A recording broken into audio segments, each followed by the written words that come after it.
Om Namah Shivaya. Shruti Smriti Purananam Alayam Karunalayam Namami Bhagavatpadam Shankaram Lokashankaram Shankaram Shankaracharyam Keshavam Badarayanam Sutra Bhashya Kritau Vande Bhagavantau Punah Punaha Ishvaro Gururatmeti Murti Bheda Vibhagine Vyomavat Vyapta Dehaya Dakshina Murtaye Namaha.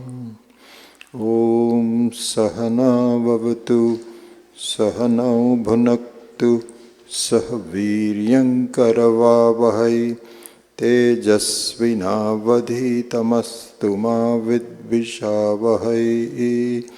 Om Shanti Shanti Shanti.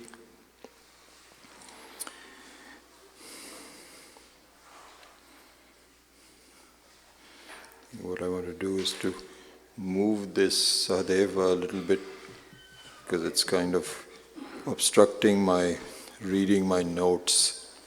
So maybe it should come from the side a little bit. Yeah, that would be better. If you can still capture the sound, it can be even a little closer if you want. Yeah, that would be okay. That perfect.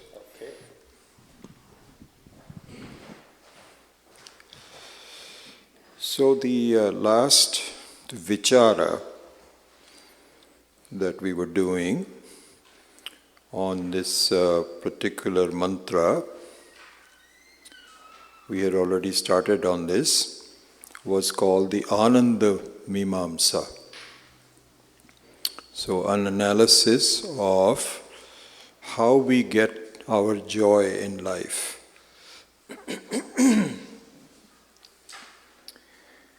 So here we saw that there were three kinds of ananda.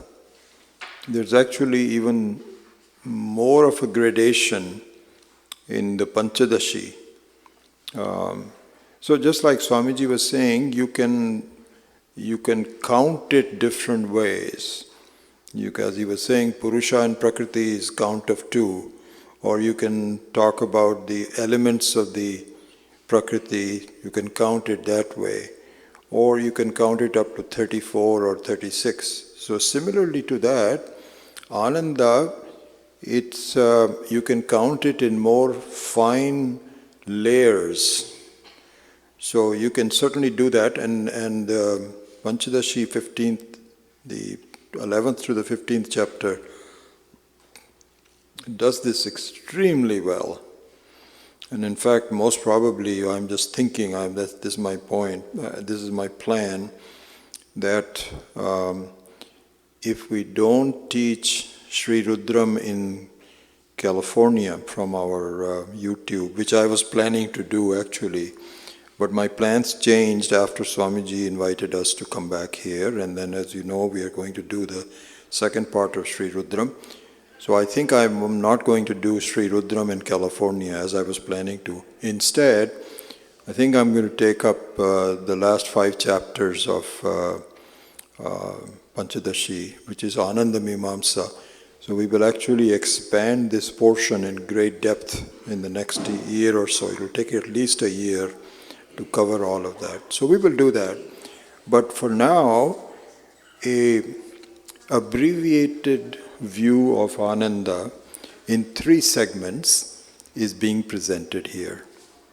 So this is what we're doing. So the 3 segments are, we saw Pratibimbananda, Vasanananda, and Brahmananda. And the Brahmananda is what we call Shantamaya. Shantama. Called Shantama. So by that, Shantamaya, so this is what it says in the Vichara, that, hey Rudra, by by Shantamaya, may you bless me. So, by Shantamaya means by making me see that I am really Brahmananda. So the other two are relative. So in terms of the meditation that we did this morning, and so our changes in the mind, etc., are relative, but they indicate an absolute me, which is Satyam Jnanam Anantam, which doesn't change, which is the nature of Ananda. And that nature of Ananda is the Brahmananda. Shantama. Shantama means Shamyak. So Sham means Sukham, Ananda. But here the value given is Tama, which is the most superior, which is myself. This we don't understand. This is the issue. Even though we are the very nature of Ananda, we are really begging outside. It's very much like the example given is, Swami Dayananji used to give this example, that if you are a very very poor homeless person who's really worried about your day-to-day living, you don't know where the next meal is going to come from. You beg for a sandwich, maybe 50 cents here and there and so on. One day you're sitting there just with your begging bowl out, and this guy with this suit and tie and so on and so forth comes in. He says, are you John Atkinson? So he says, yes, I am. What do you want from me? He says, I have some news for you. Your aunt in Australia, who has been gone for 40 years, do you know her? He said, I kind of remember her, yes. She's my father's sister. She married this guy. And I don't know. Why? Why are you saying that? He says, she has no progeny. She always had a very fond love for you. And she has left $500 million to you. So the guy says, what are you talking about? Can I just give me $5 now for my next meal? And he says, I'll be happy to give it to you, but are you listening to me? He says, I am listening, but I have no understand what you're saying. What 500 million and so on and so forth. What? So the implications of having $5 million in the pocket are not, he's not capable of doing that. He has it. But he doesn't really have any idea of what that means. If you tell him that this ant has left you $100 and here's the bill, he'd be very happy, extremely happy. $100 means the next 1 month of meals. That is wonderful. I can relate to it. But I cannot relate to 500 million. And then the process becomes very meticulous, where you have your own doubts. Because he has heard all these people, they all have some kind of an agenda and so on. But the lawyer is saying, hey, this is your money. All you have to do is to go to the bank and you have to prove your identity and open up a bank account and we're going to transfer it to you. This is going to take a little while. This is exactly like that story that we heard about the farmer. It's there, but some work has to be done. In the case of my lost credit card, first of all, I didn't know where it was. So it was very worrisome.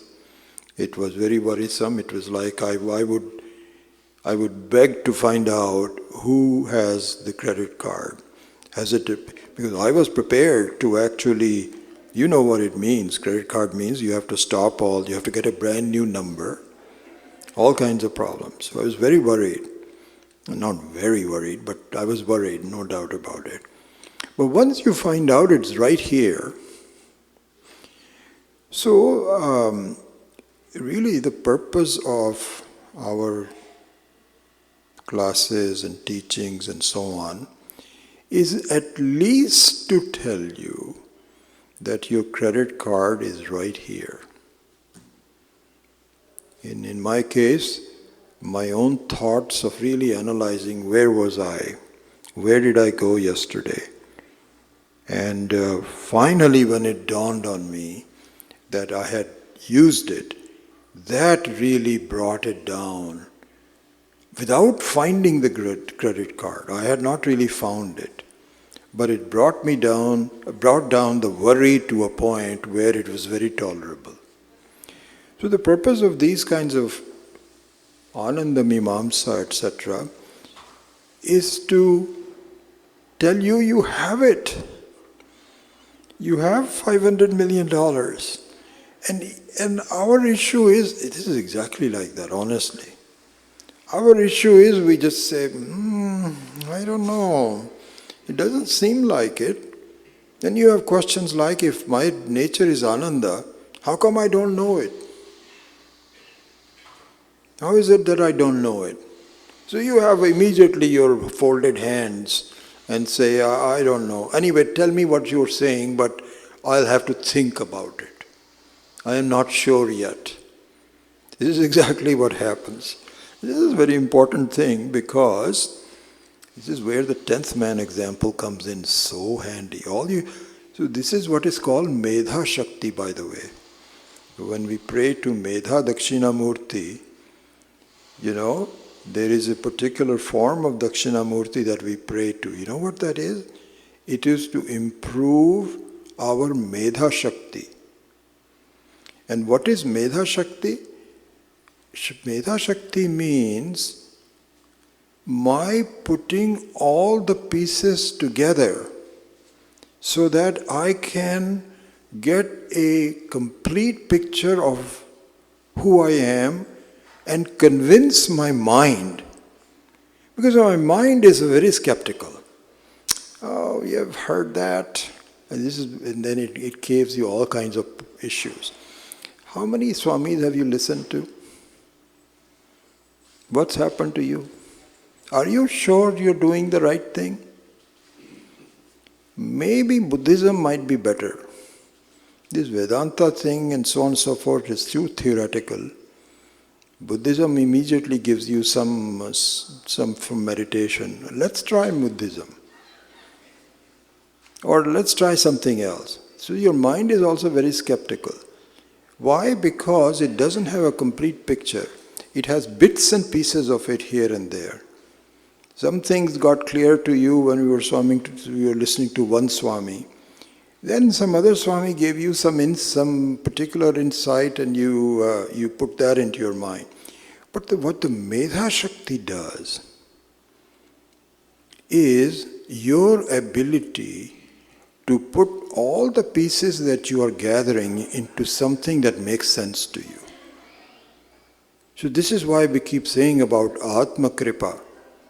So the Atma Kripa is, so the Ishvara Kripa, the Shastra Kripa, the Guru Kripa are all these pieces of information that are meant for you to complete the picture and do with Atma Kripa. Then your mind will be convinced. Otherwise, your mind is very reasonable. It's very logical. It says, no, nothing has happened yet. I don't get the complete picture. I don't have the... So there, in the terms of the 500 million, it takes a while. And the Swami Dayanand used to say that. He says, suppose you finally get the $500 million.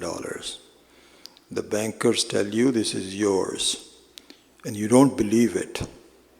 So the banker said, Do you want some money? You can go to ATM right now and get $200. That's the limit of Wells Fargo.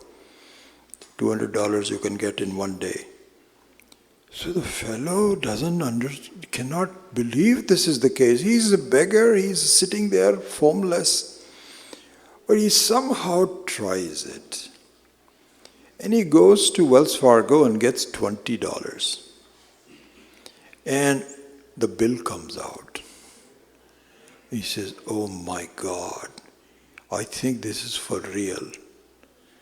I think this is going to work." Even then, so just imagine, this is the process that we have to think about. Even then, the value of $500 million is not appreciated by him. What is appreciated is that I can get some money out whenever I want. But he's maybe still be living in some kind of a homeless shelter. And that thought that I am now so rich, it is unbelievable, it has not occurred to him. That is what is called absorption. You have to really sort of absorb that idea. This is exactly our situation. Honestly. If I can just say this, please just think about this. That your Swarupa is Ananda. You don't believe it. You don't believe it. This is against your experience, and yes, people are saying it and so on, but until, somebody said to Swamiji yesterday, right, until you experience it, but you will experience it. You will experience it.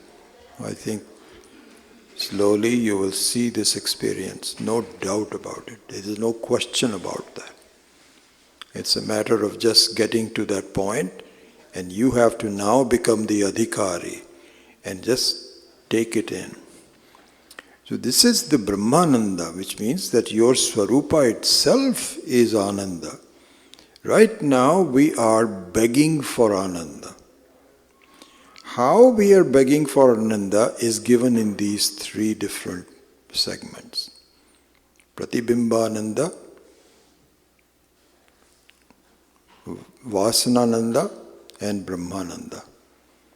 And so it's really one way to look at it is that by understanding Pratibimbananda and Vasanananda, it is very much like, I don't know, I just came up with that story, but it I think seems to fit in my mind also. It is very much like an ATM. Very much like an ATM, because you don't believe it at all.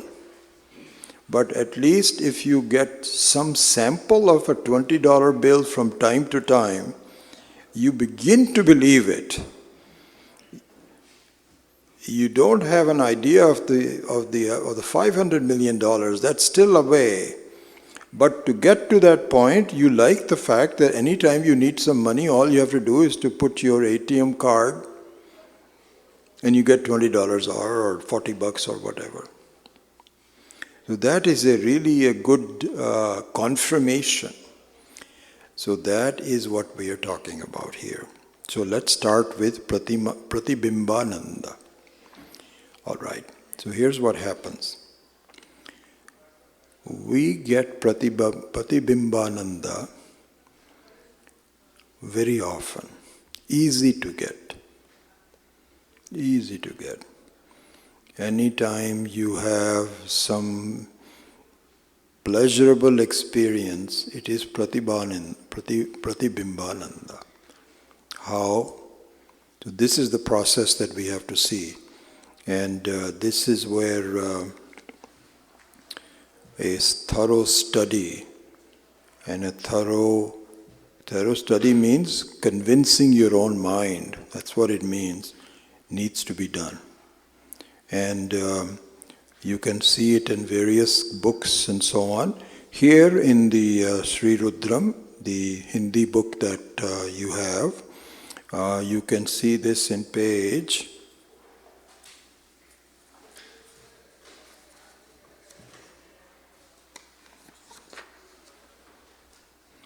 So around page 101 to, I think there's a whole section, you can at your leisure read it very carefully. So I'll give you the gist of that here itself. So you don't need to know Hindi, but if you do, then I invite you to later on, don't do that right now. You can go to the page around 101, 102, 105, something like that, and then you can see Swamiji's talk.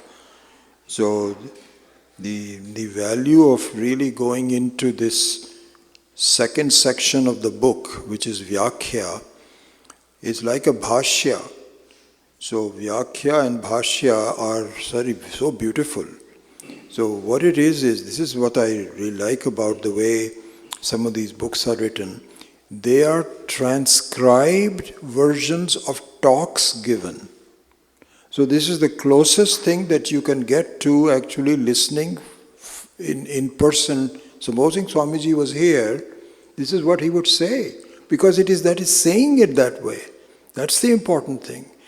So anytime there is a transcription of something, and Swamiji's, Swami Dayananji's Gita home study is like that.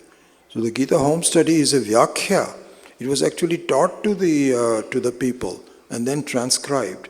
As opposed to somebody writing down from, in close quarters, it's a different thing altogether. So that's why I think this will be very good for you to review. But let me just give you the summary of that.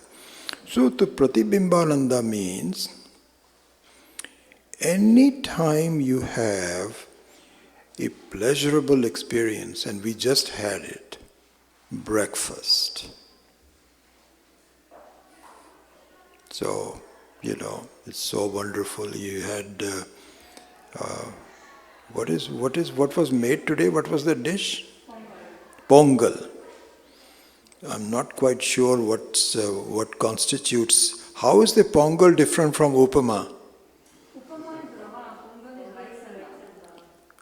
It's South Indian khichdi, you can say. Not we make the moong dal. Okay. This is similar kind of version, but it's slightly different recipe. Yeah, okay. So I was walking down there and this brahmachari Surya, you know brahmachari Surya, the one who is yellow? So he said, Vijayji, please go. This is a wonderful breakfast. They have made pongal today. So I think I've had it before and so on, but I'm still unfamiliar with it. Anyway, it was so beautiful, so wonderful. Pleasurable experience. Okay? And when Surya told me it's pongal today, my desire for eating pongal actually enhanced my hunger, because I was looking forward to it. Really, I was looking forward to it. So here is what happens. This is the process. This is the phenomena. So you are empowering your mind, and you are following the empowered mind. See, just look at this carefully. You, the powerful Atma, is lending support to your mind to do different things.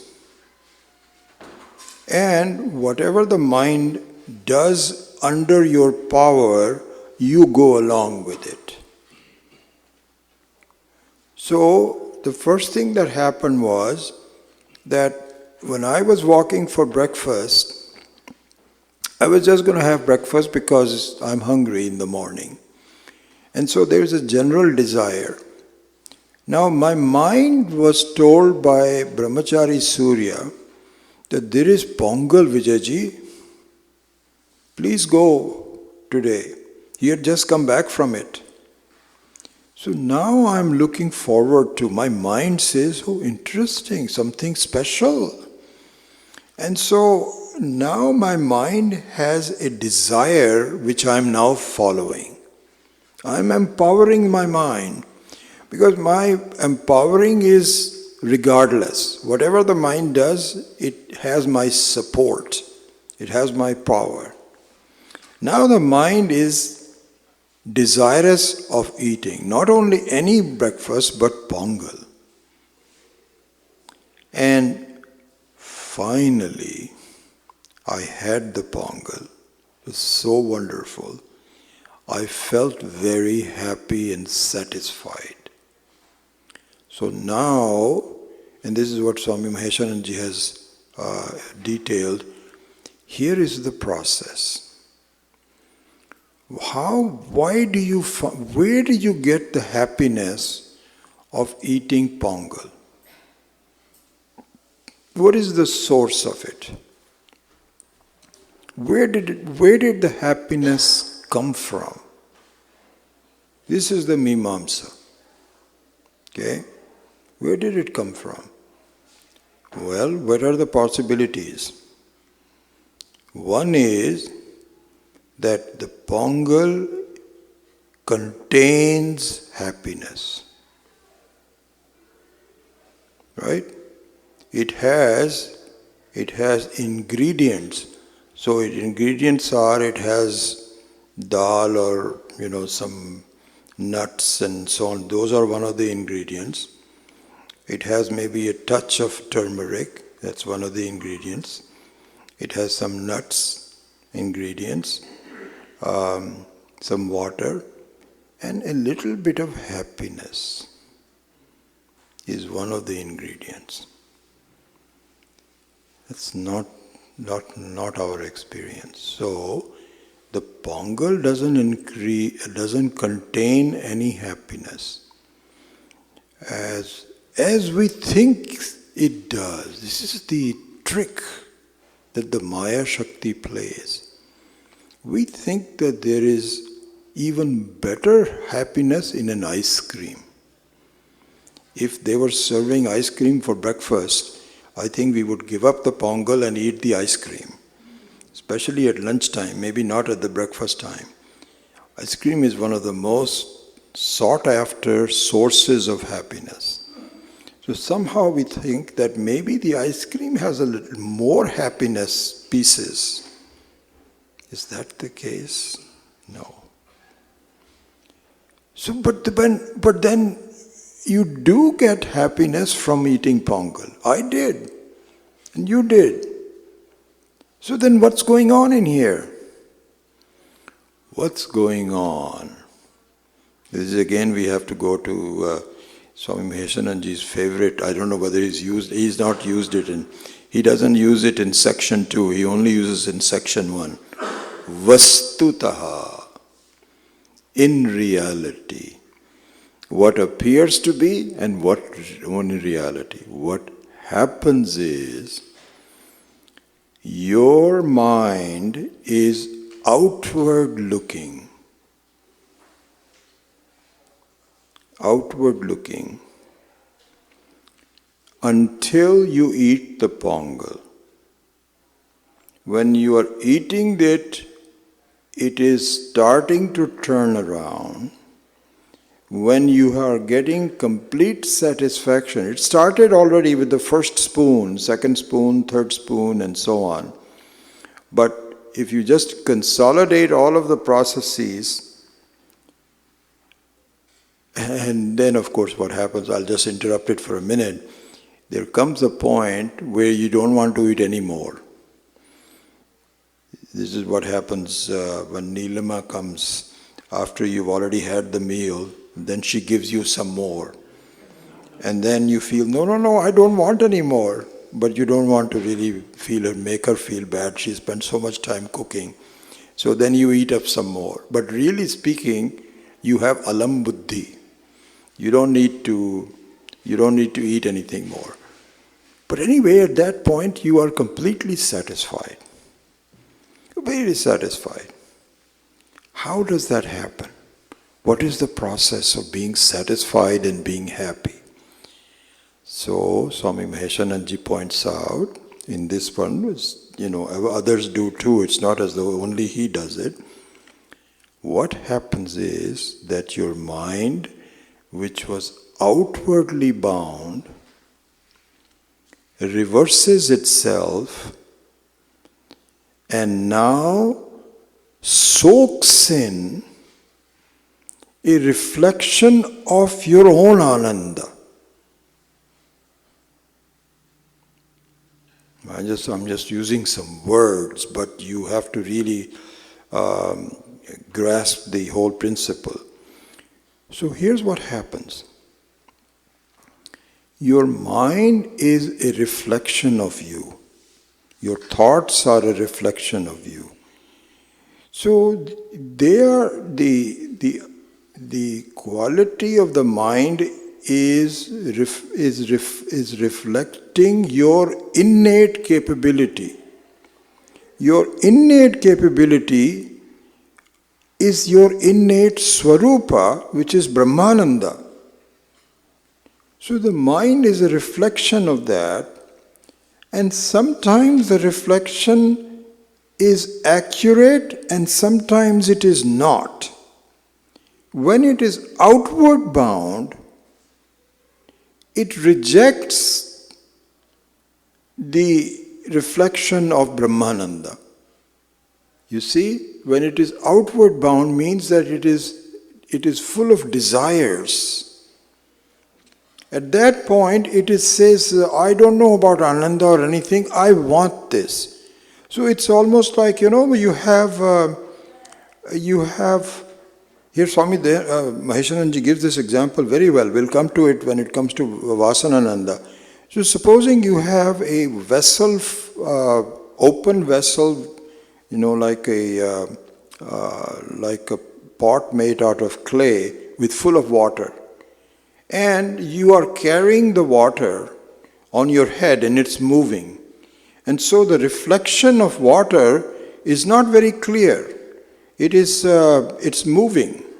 The water is moving. So when your desire is outward, when your mind is outward bound, it rejects your innate Ananda. It is now full of desires. When the desire is fulfilled, it reverses its field and goes inside. And inside, now it is welcoming the very Ananda of your own Swarupa. So really speaking, all it does is to reveal the ingredient which you already have. So the ingredient of happiness appears to come from pongal or from the ice cream. But in fact, it results in having an inward acceptance, partial acceptance, because it is still it is still a reflection. It is not the reality. It is still a reflection. This will become even clearer when we go to the second Vasanananda for a minute. But anyways, to summarize, the Pratibimbananda. Pratibimbananda means a reflection. So the Ananda which gives you the feeling of satisfaction and Ananda from specific events is called Pratibimbananda. And the way it happens is that it tricks you into believing that the ingredient is in the object that you are experiencing. It is not. It is your own experience, and all it does is that it ceases to be outward bound, and this is why, people just close their eyes after a good meal. Same thing happens when you go to a pilgrimage. No difference. When you go to a pilgrimage, you just close your eyes and you experience your own Ananda. And you're doing all these kinds of things that, I have to, and this is again the same trick that you say, I climbed the mountain and I went to see the Devi and so on and so forth. But all said and done, it is your own Ananda. And so the Ishvara appears to you as nothing but yourself alone. This is the trick. This is what we have to see. This is the process that we have to see. So this is the first stage, or first segment, I wouldn't say stage, but one segment of Ananda called Pratibimbananda. Okay. Then we go to the next one, which is Vasanananda. So here, Swami Maheshananji gives this example. Suppose, and here by the way, Ananda in a peaceful, satisfied state is the same thing. Peace and Ananda is no difference. So the only thing one can think about is that the so-called joy, Ananda could be means a joy, does have some variations. Like for example, supposing you get some good news. For the older people, the best news that happens is that your own son or daughter calls up and says, guess what, I'm coming home tomorrow. And they live far away in New York somewhere. I'm talking from California. And you haven't seen them for 6 months. And you don't know when that would be. But your son and the son is not coming to see you, but that's okay. That was a business meeting in San Francisco. And he says, Mom, I'll see you tomorrow. So that gives a certain joy to the mother. So similarly, these are the various kinds of things that happen to us. So excitement is also one form of Ananda. Another one is if you go to the slot machine and you all of a sudden get all these coins, jan, $50 all worth of coins, you get some kind of an Ananda. And so on, so different kinds of.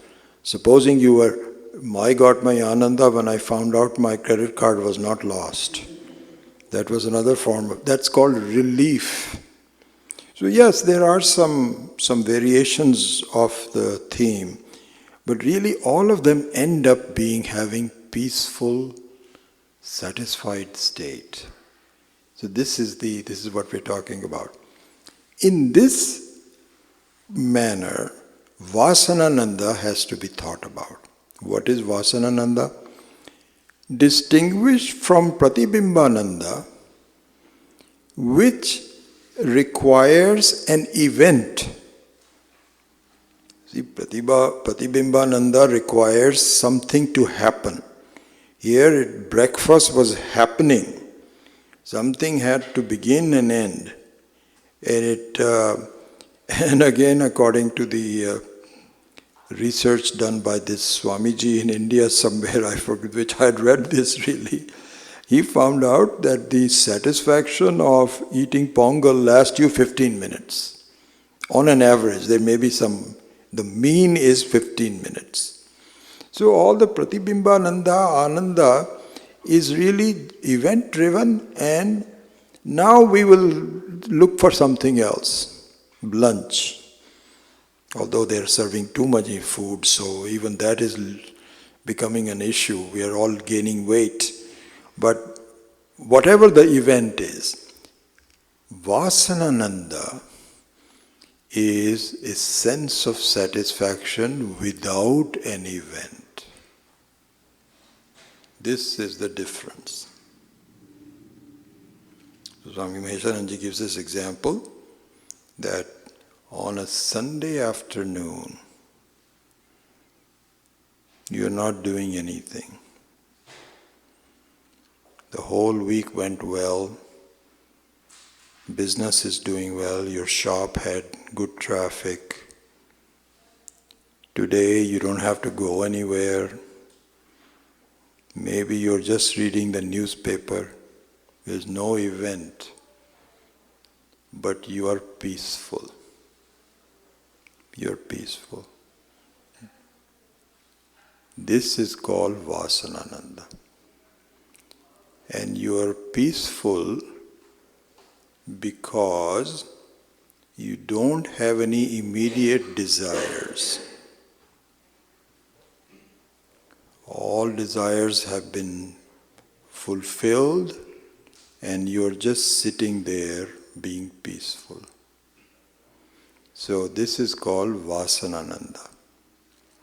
So here what happens is, now look at this. You know very well that we have three different gunas. Everyone is endowed with three gunas all the time. Atma is nirguna. Atma is nirguna. You are basically nirguna, means you're not endowed with guna. But you're taking yourself to be a human being, which means that you have a certain identification, some adhyasa to the mind-body complex. There, this taking yourself to be a human being, you have three gunas. And the three gunas are Sattva guna, Rajoguna, and Tamoguna. These are the three gunas. So Pratibimbananda has predominance of Rajoguna. Rajoguna. What it means is that you are under the influence of some desire or the other. The desiring state of your mind predominates. And it could be triggered by a number of different things. Here in the case of breakfast, it is triggered by hunger. It is triggered by hunger, so your desire is to remove hunger. It's something that you don't tolerate. And it's a very beautiful thing. Hunger is a very beautiful thing because it is given by Ishvara. It is not your doing.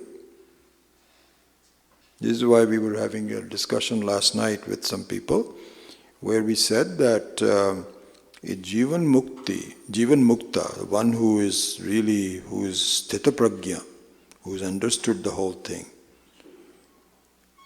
you will still have hunger even for a Jivan Mukta.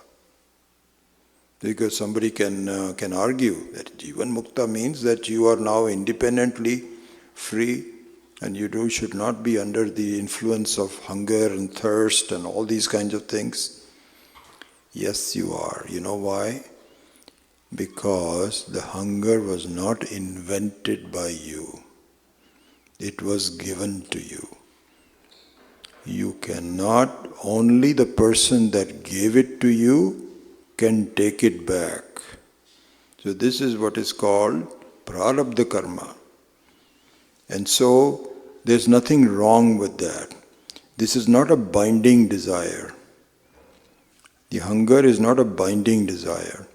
It can look like it's a binding desire for one who is not, hasn't understood the whole thing.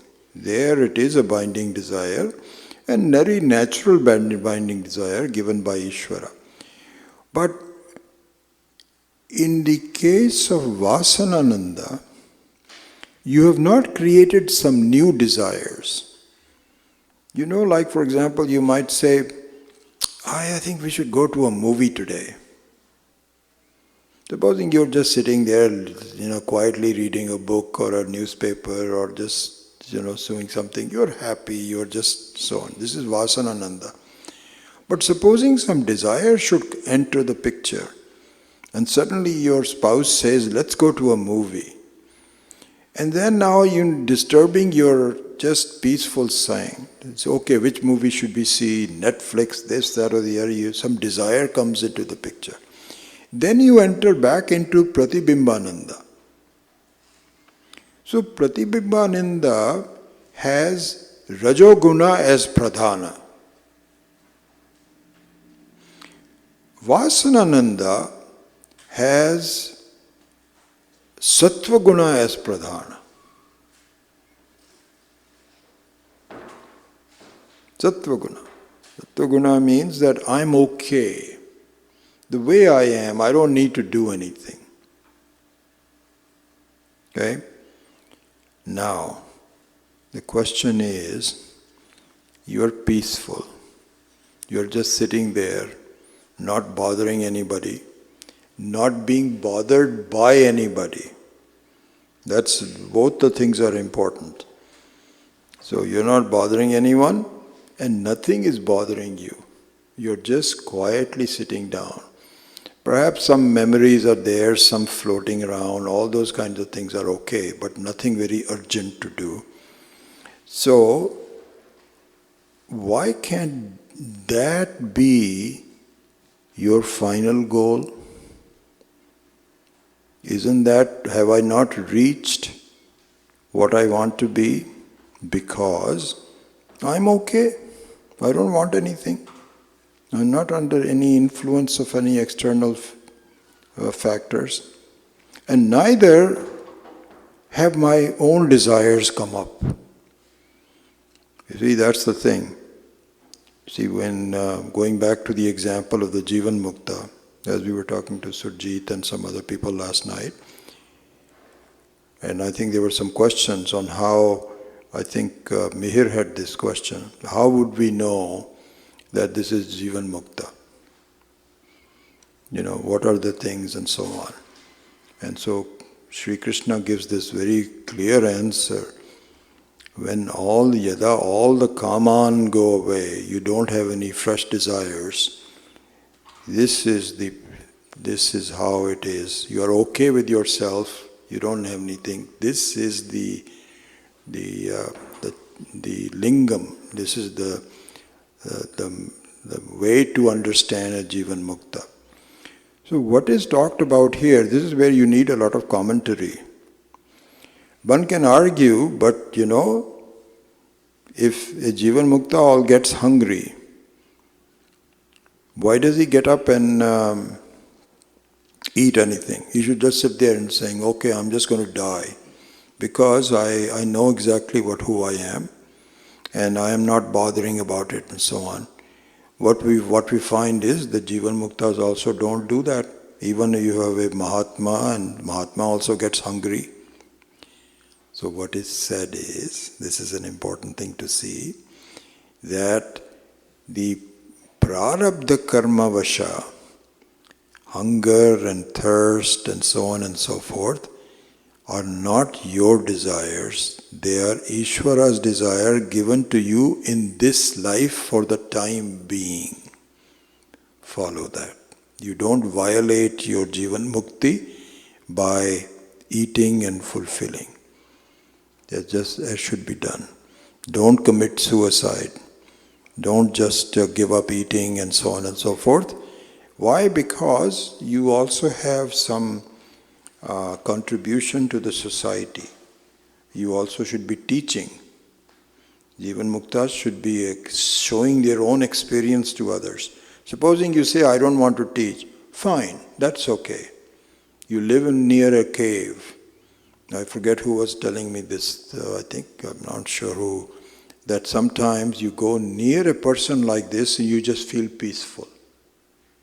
You just feel peaceful. A lot of experiences.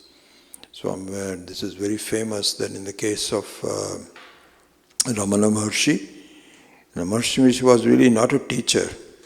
He was not a Shrotriya. He didn't have a lot of background of teaching. So, but he was being asked to be taught many times. So he would give some classes. But many times people will just go and sit there and he would just be quiet. I mean, I don't know, I have never been there, but what I'm told is that just his presence was very peaceful. So the Jivan Mukta is said, don't have to worry about your body and so on. Fulfill the things that are given to you. But, going back to close the loop on it, if a person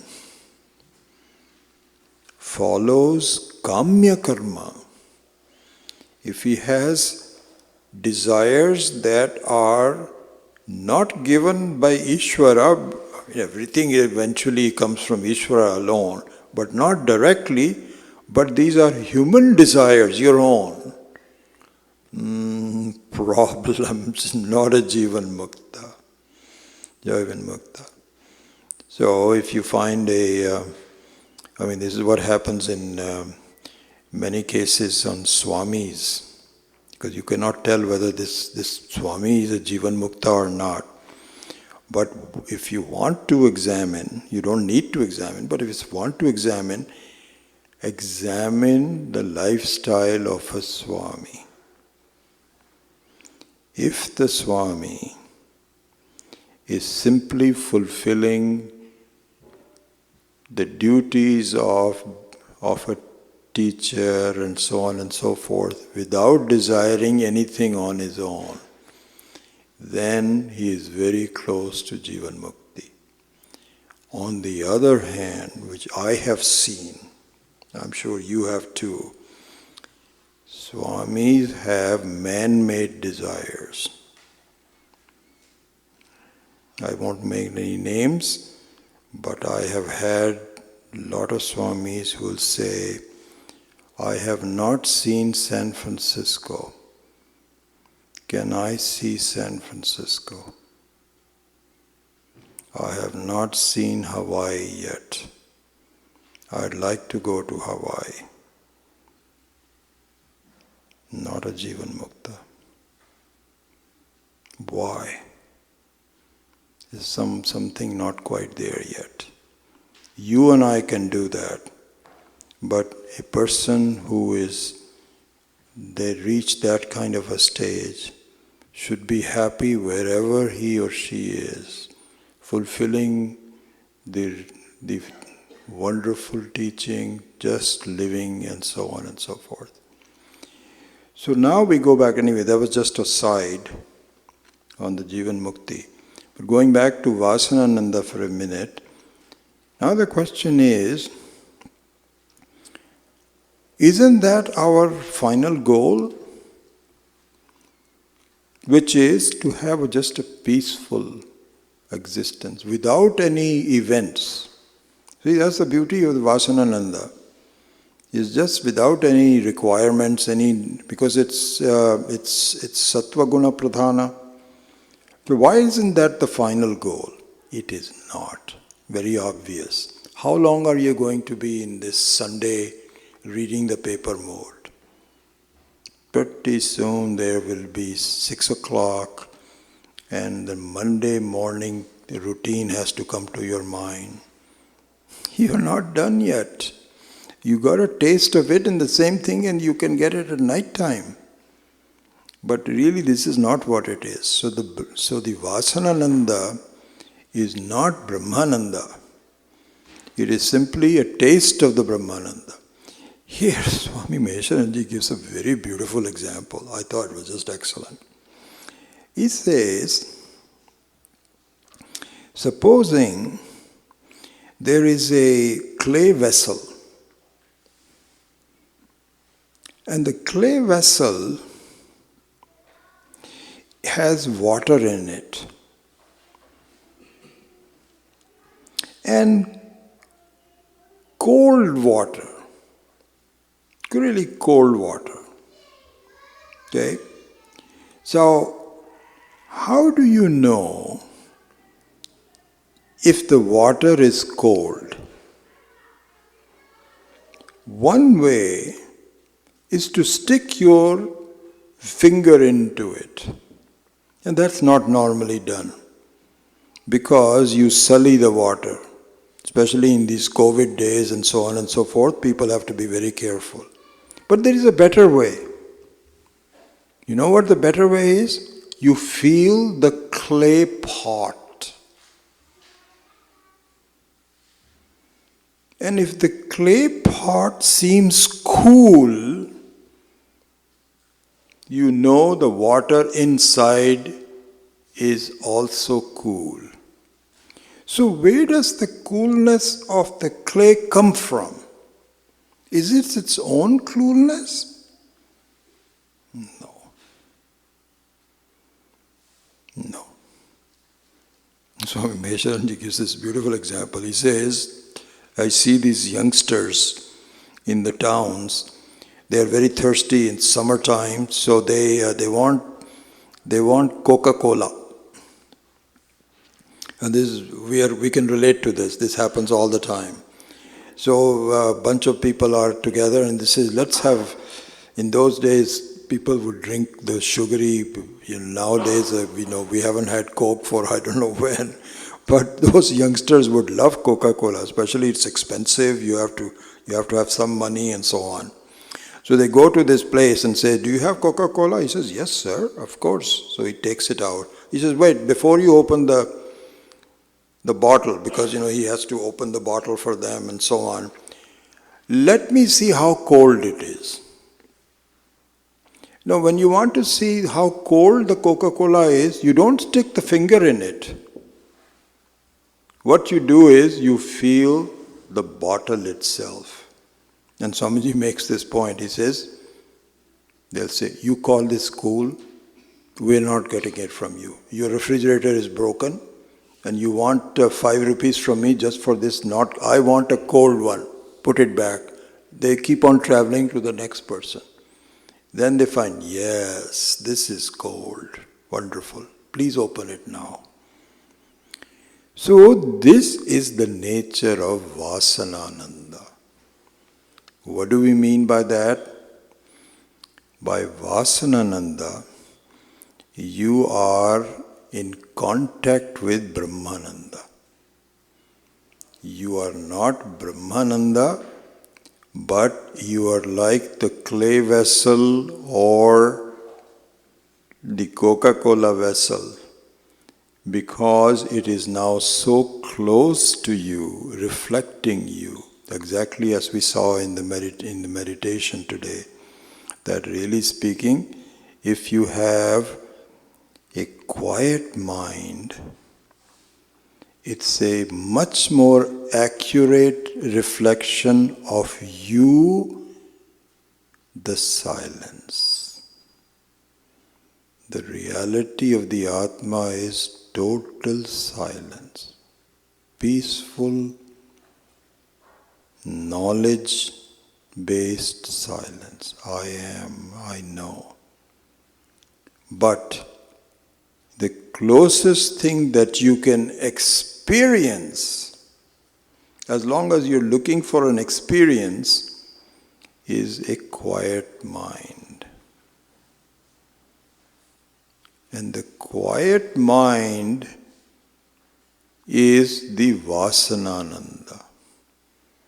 This is where you're touching the bottle or the clay pot, and from there you can tell that the coolness of the clay pot is not its own.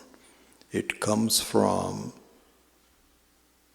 something inside of that. Similarly, a quiet mind is wonderful, but it is not Brahmananda.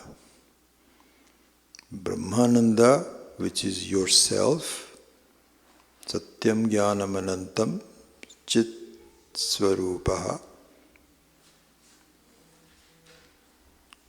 Chidananda Chit Ananda Satchidananda Satchit Ananda. That Ananda Swarupa is yourself. But because I haven't really finished the entire process of understanding who I am, all I can do, the closest to that, is a peaceful mind. And I'm touching the peaceful mind, and so this is the thing, this is an important thing to see. Everybody touches the peaceful mind. It's not only that the Vedantin alone is peaceful. No, everybody can be peaceful. Some people are much more peaceful than Vedantins. But what happens is that the peaceful mind is missed, thinking that the peaceful mind itself is real. What the Vedantin does is to combine the peaceful state of the mind with the knowledge that the peaceful state of the mind is really the holder of Brahmananda at best. You see, that's the thing. A child, supposing you tell the child, you tell the child, okay, touch this vessel, this clay vessel. The child will say, okay, why? So why? What's the big thing? He says, just touch it. So he touch it and he says, is it cold? He says, yeah, it's cold. That's it. There's nothing more to it. An adult will say, do you know why it is cold? The child will say, I don't know. What are you talking about? It's cold and so on. Stop being all this. I'm going to go play, okay? You're just being silly. The mother says, my goodness, do you know what it means? It means it is cold because there is water is cold. So similarly, Vedanta, we are like children. Honestly, it's just like children. You have a peaceful state at some time and you feel that's it. This is nothing more to it. We don't inquire into it and so on. What the Vedantin does is to say, this is what is called Ananda Mimamsa. We already did that. What Ananda Mimamsa means is, a Vedantin takes the opportunity of experiencing a quiet mind to inquire further. Where does it come from? You cannot have a clay which is cold by itself. You cannot have Pongal which appears to be Ananda. It's not possible. This is just Brahma, that there are pieces of Ananda in these various things. No. This is all the trick of the mind. And this trick of the mind can be segmented in some ways into these three portions.